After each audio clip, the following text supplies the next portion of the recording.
Rabindranath Tagore University Bhopal, only private university in MP to be NIRF ranked for 5 consecutive years. जहां है 600 से ज्यादा company tie-ups for placements, Atal Incubation Center for nurturing startups, Industry Academia collaboration for exposure of real industry world, 20 centers of excellence for research, साथ ही global festival विश्व रंग में शामिल होने का अवसर देता है।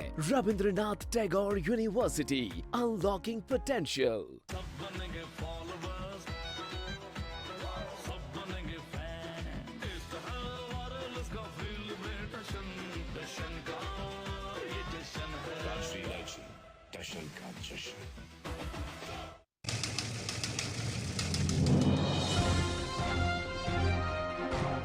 हाय, मैं हूँ शिल्पा शिंदे और आप देख रहे हैं न्यूज़ ऑब्जर्वर। सही पकड़े। मैं हूं मोहन जोशी, देखते रहिए news observer. Hi, I'm Simranjeet and you're watching News Observer. मेरा नाम सौरभ दुबे है और आप देख रहे हैं news observer. Hi, this is Karishma Tanna and you're watching News Observer. हाय, मेरा नाम है शेफ हरपाल सिंह सोखी और आप देख रहे हैं न्यूज ऑब्जर्वर। नमस्कार, मैं हूँ उदित नारायण और आप देखते रहिए न्यूज ऑब्जर्वर। नमस्ते, हम पवन सिंह और आप लोग देख रहे बानीजा news observer. Collaboration of a new kind, words woven in a new design. Let the king talk to you like a daddy. It's the one and only rapper Maddie. Hi guys, this is rapper Maddie और देखते रहिए news observer. Hi, this is Zulfi Syed. You're watching News Observer.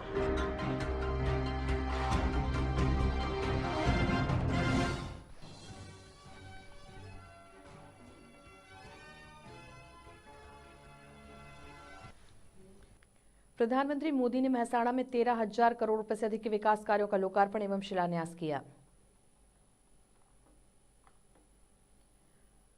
Bhajpa प्रदेश कार्यालय भोपाल में प्रदेश पदाधिकारी व संभाग प्रभारियों की बैठक संपन्न। बैठक में लोकसभा चुनाव की तैयारियों को लेकर बनी रणनीति।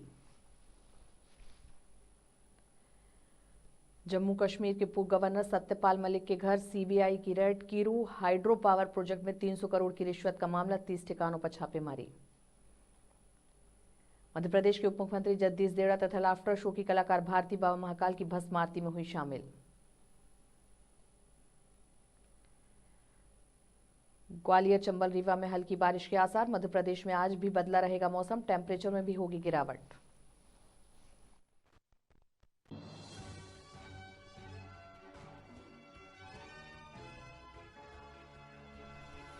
नमस्कार, आप देख रहे हैं न्यूज ऑब्जर्वर। मैं हूं आपके साथ नीति पुरोहित। बढ़ते हैं आज की खबरों की ओर। प्रधानमंत्री नरेंद्र मोदी ने मेहसाणा में 13,000 करोड़ रुपए से अधिक के विकास कार्यों का लोकार्पण एवं शिलान्यास किया।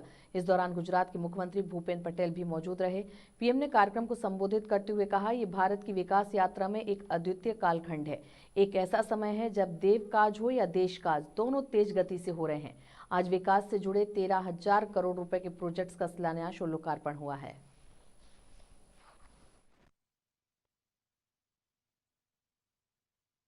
मैं आप सभी का अभिनंदन करता हूं।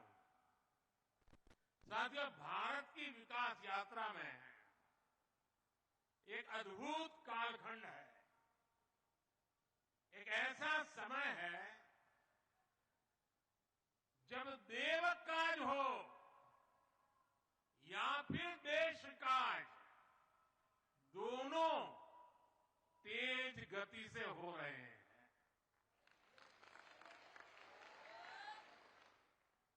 देव सेवा भी हो रही है, देश सेवा भी हो रही है। आज एक तरफ ये पावन कार्य संपन्न हुआ है, वहीं विकास से जुड़े 13,000 करोड़ रुपए के प्रोजेक्ट्स का भी शिलान्यास और लोकार्पण हुआ है। ये project rail, road, port, transport, पानी, राष्ट्रीय सुरक्षा, शहरी विकास, टूरिज्म, ऐसे कई महत्वपूर्ण विकास कामों से जुड़े हैं और इनसे लोगों का जीवन आसान होगा और इस क्षेत्र के युवाओं के लिए रोजगार के, स्वरोजगार के नए प्रधानमंत्री नरेंद्र मोदी ने नवसारी में काकरा पार परमाणु ऊर्जा परियोजना सहित अन्य विभिन्न परियोजनाओं का लोकार्पण किया। इस दौरान पीएम मोदी ने कार्यक्रम को संबोधित करते हुए कहा, 21वीं सदी के भारत में बिजली पैदा करने में हमारे परमाणु बिजली घरों की भूमिका और बढ़ने जा रही है। आज तापी के काकरा पार परमाणु ऊर्जा प्लांट में 2 नए रिएक्टर राष्ट्र को समर्पित किए गए हैं और ये दोनों reactor made in India technology से तैयार किए हैं। ये दिखाता है कि आज भारत कैसे हर क्षेत्र में आत्मनिर्भर हो रहा है। 21वीं सदी के भारत में बिजली पैदा करने में हमारे परमाणु घरों की भूमिका और बढ़ने जा रही है। आज ही तापी के काकरापार परमाणु ऊर्जा प्लांट में 2 नए रिएक्टर राष्ट्र को समर्पित किए गए हैं। ये दोनों reactor made in India technology से तैयार किए गए हैं। एक बार भारत माता की जय बोल करके इस आत्मनिर्भर की सिद्धि के लिए गर्व से हाथ ऊपर कीजिए। भारत माता की। ये दिखाता है कि आज भारत कैसे हर क्षेत्र में आत्मनिर्भर हो रहा है। अब इस प्लांट से गुजरात को अधिक बिजली मिल पाएगी। यहां के औद्योगिक विकास में और मदद मिलेगी। भाजपा प्रदेश कार्यालय भोपाल में प्रदेश पदाधिकारी व संभाग प्रभारियों की बैठक आयोजित की गई। बैठक में लोकसभा प्रभारी, सह प्रभारी सीएम मोहन यादव, मोर्चा प्रदेश अध्यक्ष महामंत्री बीडी शर्मा, हितानंद शर्मा शामिल हुए। भाजपा प्रदेश अध्यक्ष बीडी शर्मा ने बैठक की जानकारी देते हुए कहा कि राष्ट्रीय अधिवेशन के बाद पीएम और राष्ट्रीय अध्यक्ष के दिए टारगेट को लेकर बैठक हुई। लोकसभा चुनाव के लिए 370 वोटों के टारगेट को पूरा करने की रणनीति बनी है। माइक्रो मैनेजमेंट के साथ हर बूथ पर चुनाव लड़ने की तैयारी शुरू हो गई है। गांव चलो अभियान के तहत 53,000 बूथों पर पहुंचे। अब 25 फरवरी से 4 मार्च तक प्रत्येक हितग्राही तक पार्टी पहुंचेगी।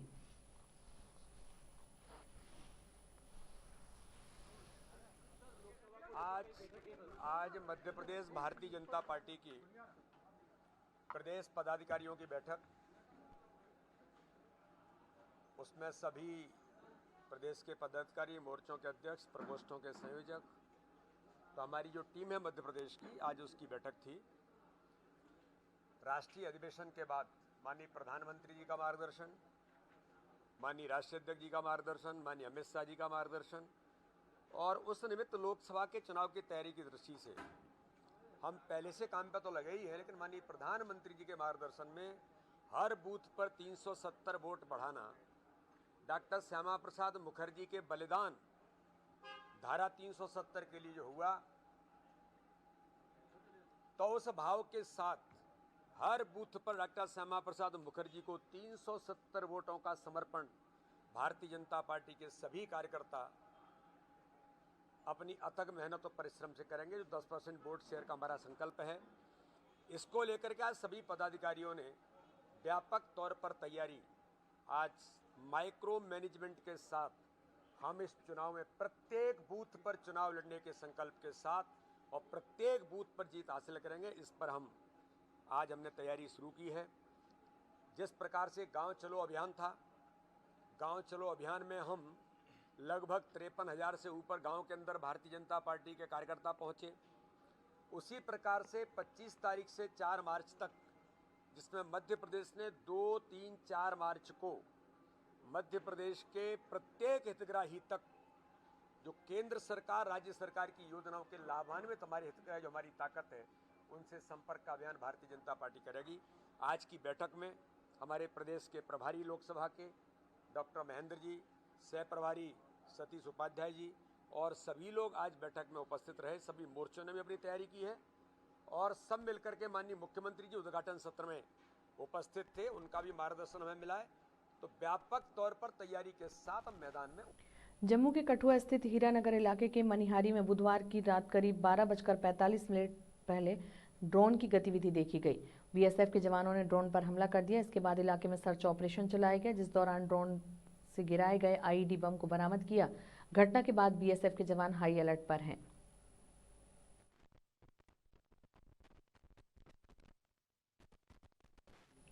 सीबीआई ने 22 फरवरी को पूर्व गवर्नर सत्यपाल मलिक के ठिकाने पर छापा मारा। साथ ही दिल्ली में 29 अन्य ठिकानों पर भी रेड की गई। यह कार्रवाई कीरू हाइड्रो इलेक्ट्रिक प्रोजेक्ट में करप्शन को लेकर हुई है। सत्यपाल मलिक ने गवर्नर रहने के दौरान दावा किया था कि हाइड्रो इलेक्ट्रिक प्रोजेक्ट की 2 फाइलें क्लियर करने के लिए उन्हें 300 करोड़ की रिश्वत की पेशकश की गई थी। इससे पहले कीरू हाइड्रो इलेक्ट्रिक प्रोजेक्ट को लेकर 6 जुलाई 2022 में भी देश भर में 16 जगहों पर छापेमारी हुई थी। गुरुवार को रेड के बाद मलिक ने एक्स पर पोस्ट किया और कहा कि किसान का बेटा हूं, छापों से नहीं घबराऊंगा।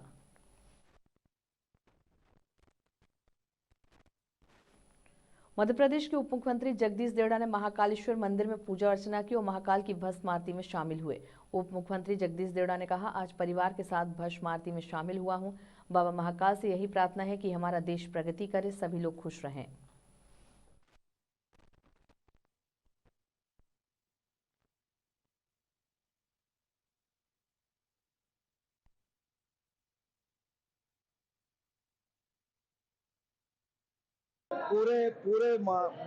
पूरे परिवार के साथ बाबा महाकाल के दर्शन करने आए, भस्म आरती में सम्मिलित हुए। बहुत ही आनंद आया और बाबा महाकाल से यही प्रार्थना की है कि हमारा देश निरंतर प्रगति करे और विश्व गुरु के स्थान पर हमारा देश पहुंचे और देश के सभी लोग सुखी रहे, प्रसन्न रहे और आनंद। वेस्टर्न डिस्टर्बेंस और साइक्लोनिक सर्कुलेशन सिस्टम का असर गुरुवार को भी मध्य प्रदेश में रहेगा। ग्वालियर, चंबल और रीवा संभाग में बादल छाए रहे, हल्की बारिश भी हो सकती है। इससे पहले बुधवार को ग्वालियर, शिवपुरी समेत कई शहरों में हल्की बारिश हुई।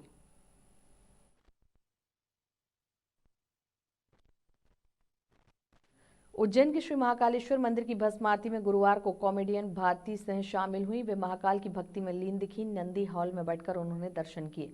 इस दौरान वे महाकाल के दर्शन कर भावुक हो गईं। ऐसे लग रहा था कि कुछ मांगने का मेरे पास टाइम ही नहीं था, क्योंकि मैं उनको इतना देख रही थी और आंखों से आंसू निकल रहे थे।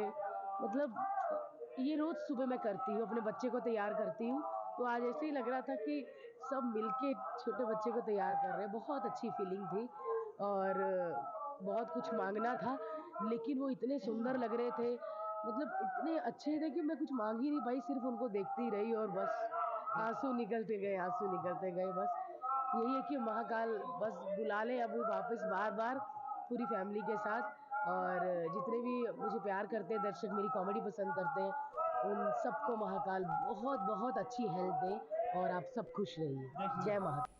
मध्य प्रदेश के पूर्व मुख्यमंत्री दिग्विजय सिंह व कांग्रेस के दिग्गज नेता को दिल्ली पुलिस ने गिरफ्तार कर लिया है। परमिशन न होने के बावजूद धरना देने पर पुलिस ने उन्हें हिरासत में लिया। दिल्ली में जंतर मंतर पर धरना पहले से प्रस्तावित था, लेकिन पुलिस ने परमिशन नहीं दी थी। पुलिस ने सभी नेताओं को पार्लियामेंट थाने पर रखा है। वहीं दिग्विजय सिंह ने कहा, ईवीएम से चुनाव कराने के खिलाफ जंतर मंतर पर सत्याग्रह की अनुमति रद्द होने के बावजूद भी हमारा सत्याग्रह जारी है और जारी रहेगा।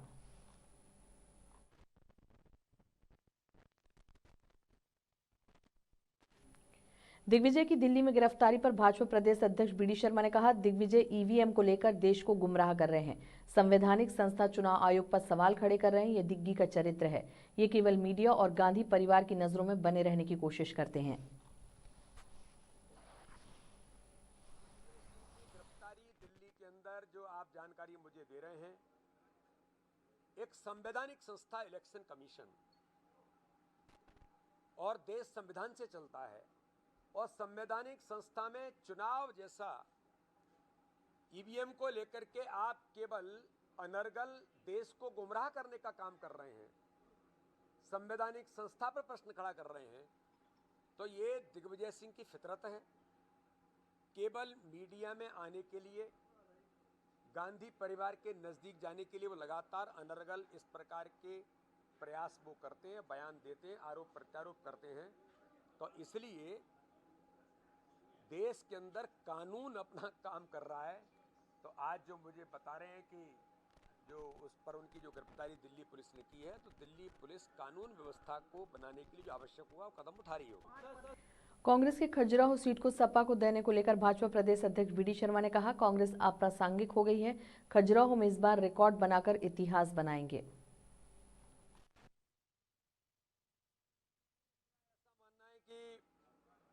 मैं वहां से सांसद हूं। जनता ने मुझे पिछली बार 4,92,000 से आशीर्वाद दिया था। जिस दल के पास वहां 2% वोट भी नहीं है, कांग्रेस, अब मैं अपने मुंह से कुछ कहूं तो मुझे अच्छा नहीं है, कांग्रेस पूरे मध्य प्रदेश के अंदर 29 की 29 सीटों पर अप्रासंगिक हो गई है। उनके नेता अस्तित्व खो चुके हैं। इसलिए भारतीय जनता पार्टी का हमें घमंड नहीं है, लेकिन हमें गर्व है कि भारतीय जनता पार्टी के कार्यकर्ता अपनी अथक मेहनत परिश्रम से और प्रत्येक बूथ पर चुनाव जीतने के संकल्प से 370 वोट हर बूथ पर बढ़ाने के संकल्प के साथ खजुराहो में इस बार भारतीय जनता पार्टी के कार्यकर्ता आम जनता के आशीर्वाद से हम इस बार रिकॉर्ड बना करके इतिहास खजुराहो में बनाएंगे और पूरे मध्य प्रदेश की 29 सीटें जीत करके कमल के फूल मोदी जी के झोली में डालेंगे। बरकतुल्लाह यूनिवर्सिटी यानी कि बीयू भोपाल के सभी कर्मचारी गुरुवार को हड़ताल पर चले गए। कर्मचारी परियोजना अधिकारी नरेंद्र त्रिपाठी की सेवाएं समाप्त करने की बात से नाराज हैं। कर्मचारियों ने चेतावनी दे दी है कि जब तक सेवाएं बहाल नहीं की जाती वे काम पर नहीं लौटेंगे। इधर कर्मचारियों के हड़ताल पर जाने से काम प्रभावित हो रहा है। बीयू कर्मचारी संघ ने कहा कि तत्कालीन कुलपति और रजिस्ट्रार ने नियमों को देखकर ही नियुक्तियां दी होंगी। अब 20 साल बाद आप किसी की सेवाएं समाप्त करेंगे तो उसका परिवार कहां जाएगा? यदि नियुक्ति गलत है तो कार्रवाई सिर्फ छोटे कर्मचारी पर ही क्यों? जिम्मेदार अधिकारियों पर कार्रवाई क्यों नहीं की गई?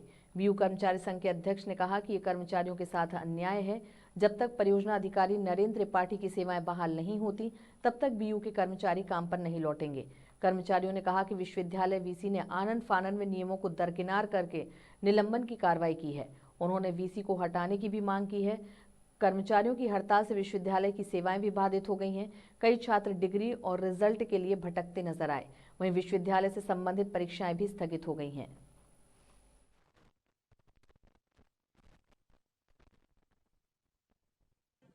हाँ, 25 साल पहले हमारे यहाँ परियोजना अधिकारी के रूप में नरेंद्र त्रिपाठी जी की नियुक्ति हुई थी और विश्वविद्यालय प्रशासन ने उनको नियुक्त किया था। कोई अपने हस्ताक्षर से वो आदेश जारी करके नियुक्त नहीं हो गए थे।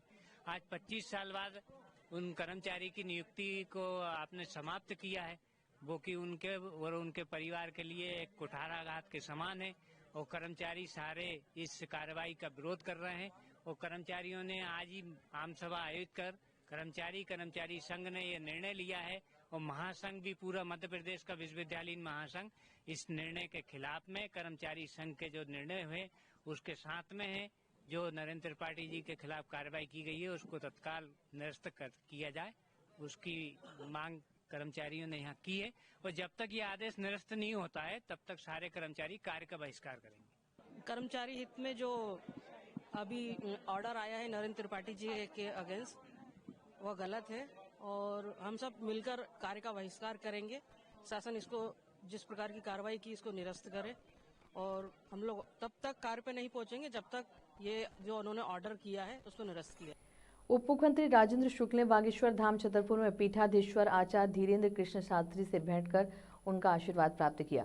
उप मुख्यमंत्री शुक्ल ने आश्रम पहुंचकर आचार्य श्री का अभिवादन किया एवं आध्यात्मिक चर्चा की। इस अवसर पर खाद्य नागरिक आपूर्ति और उपभोक्ता संरक्षण मंत्री गोविंद सिंह राजपूत भी उपस्थित रहे।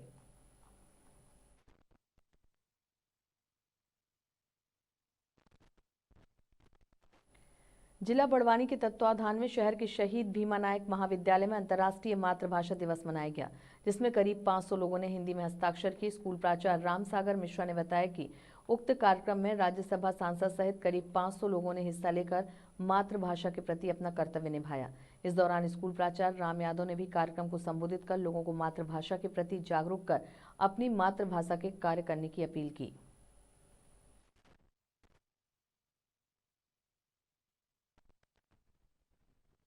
आज अंतर्राष्ट्रीय मातृभाषा दिवस है। शिक्षा संस्कृति उत्थान न्यास के बैनर तले आज अखिल भारतीय स्तर पर ये अंतर्राष्ट्रीय मातृभाषा दिवस मनाया जा रहा है। इसी तारतम्य में आज हमारे बड़वानी जिले में भी शहीद भीमा नायक महाविद्यालय में अंतर्राष्ट्रीय मातृभाषा दिवस मनाया गया, जिसमें हस्ताक्षर अभियान रखा गया। लगभग 500 लोगों ने अपनी मातृभाषा में हस्ताक्षर किया। प्रारंभ में हमारे राज्यसभा सांसद डॉक्टर सुमेर सिंह सोलंकी जी, संस्था के प्राचार्य डॉक्टर दिनेश वर्मा जी, अरविंद उपाध्याय जी, श्री राम जी यादव, अनिल जी पाटीदार और अनेक महाविद्यालय के जो आए हुए यहाँ प्रोफेसर लोग हैं, साथ में इस महाविद्यालय के प्रोफेसर लोग और छात्र छात्राओं ने अपनी मातृभाषा में आज हस्ताक्षर किया और ये संकल्प लिया कि आगे हम अपनी मातृभाषा में ही हस्ताक्षर करेंगे और अपने मातृभाषा का मान और सम्मान बढ़ाने के लिए हम अपना योगदान। बीते दिनों भोपाल में जल संसाधन मंत्री तुलसीराम सिलावट और कृषि मंत्री ऐदल सिंह कंसाना ने भोपाल में आयोजित सम्मान समारोह में जल संसाधन विभाग द्वारा वर्ष 2023-24 में उत्कृष्ट कार्य करने वाले अभियंताओं को सम्मानित किया। बता दें कि 45 उत्कृष्ट कार्य करने वाले अभियंताओं को प्रशस्ति पत्र और पुरस्कार राशि प्रदान की गई, जिसमें हरदा जिले के जल संसाधन के कार्यपालन यंत्री सोनम वाजपेयी और रेवापुर माइनर के अधिकारी मौसम पोर्ते को उत्कृष्ट कार्य करने पर प्रशस्ति पत्र देकर सम्मानित किया गया। वहीं 25,000 रुपये पुरस्कार राशि भी दी गई। इस अवसर पर जल संसाधन विभाग के कर्मचारियों ने अनुविभागीय अधिकारी मौसम पोर्ते को बधाई दी। मौसम पोर्ते अनुविभागीय अधिकारी ने मीडिया के सामने चर्चा करते हुए कहा कि भोपाल में आयोजित राज्य स्तरीय सम्मान समारोह कार्यक्रम में जल संसाधन विभाग के मंत्री तुलसी सिलावट ने उत्कृष्ट कार्य करने वाले अभियंताओं को प्रशस्ति पत्र देकर सम्मानित किया। उन्होंने कहा कि वरिष्ठ अधिकारियों के मार्गदर्शन में किसानों के लिए बेहतर कार्य करने के लिए सम्मानित किया गया है। मैं मौसम पोर्ते अनुविभागीय अधिकारी जल संसाधन विभाग हरदा में पदस्थ हूँ। विभाग द्वारा 20/2/2024 को विभाग में पदस्थ अभियंताओं को उत्कृष्ट कार्य के लिए माननीय मंत्री जी तुलसीराम सिलावट जी द्वारा सभी उत्कृष्ट कार्य करने वाले कर्मचारियों अभियंताओं को इसका पुरस्कार दिया गया, जिसमें संयुक्त रूप से राशि वितरण भी की गई। 25,000 की राशि इसमें दी गई है और प्रशस्ति पत्र देके विभाग में अच्छे कार्य करने वाले समस्त अभियंताओं कर्मचारियों को 2 लोगों को सम्मानित किया गया। मैं अनुविभागीय अधिकारी मौसम पोर्ते और कार्यपालन यंत्री मैडम सोनम वाजपेयी मैडम को इस सम्मानित किया गया और प्रशस्ति पत्र दिया गया। पुरस्कार राशि दी गई है, संयुक्त रूप से 25,000 की राशि पुरस्कृत की गई है। इस विभाग के सभी कर्मचारियों के संकेत देना चाहता हूँ कि मैं ये जो वरिष्ठ अधिकारियों के मार्गदर्शन और माननीय मंत्री जी सबका सहयोग से विभाग में जो कार्य हम कर रहे हैं, इस तरह सभी लोग तत्परता से और निष्ठा से अपना कार्य करें, जिससे समय पे किसानों को पानी नहरों पे मिल सके। इस रबी सिंचाई में भी किसानों को पानी अभी सुगम से पहुँचाया हम लोगों ने। ऑनलाइन फ्रॉड के आए दिन लोग शिकार हो रहे हैं। नई नई तरकीब से लोगों को अपने जाल में फंसाया जाता है। ऐसे ही झांसी में एक महिला अतिरिक्त इनकम कमाने के चक्कर में आ गई और वह झांसी में इस कदर आई कि उसके खाते से 5,99,000 रुपये चले गए। पीड़ित महिला ने पति के साथ समान थाना जाकर रिपोर्ट दर्ज कराई है। पुलिस मामले की जांच कर रही है।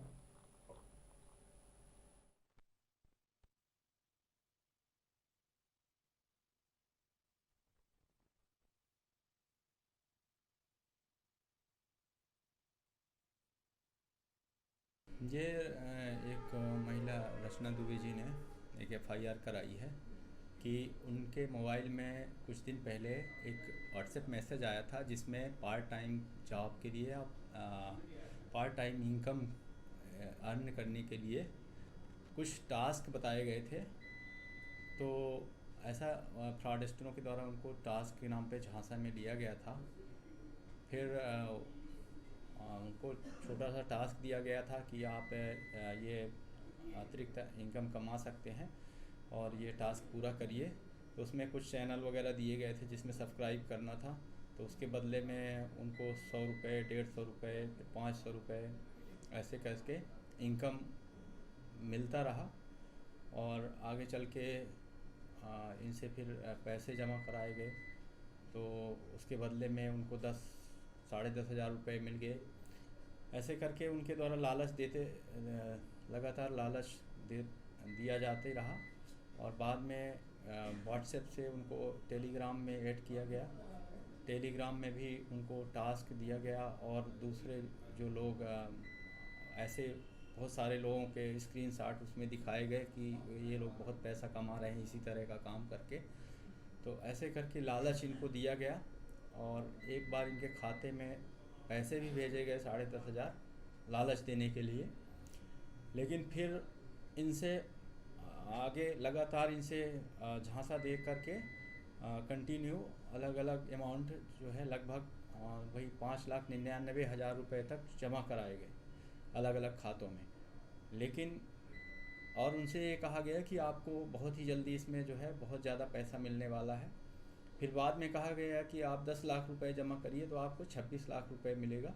ऐसा करके तब इनको जाके पता चला कि कुछ गड़बड़ हो रहा है और फिर फिलहाल बुलेटिन में इतना ही। आगे की खबरों के लिए आप बने रहिए हमारे साथ न्यूज़ ऑब्जर्वर में। नमस्कार।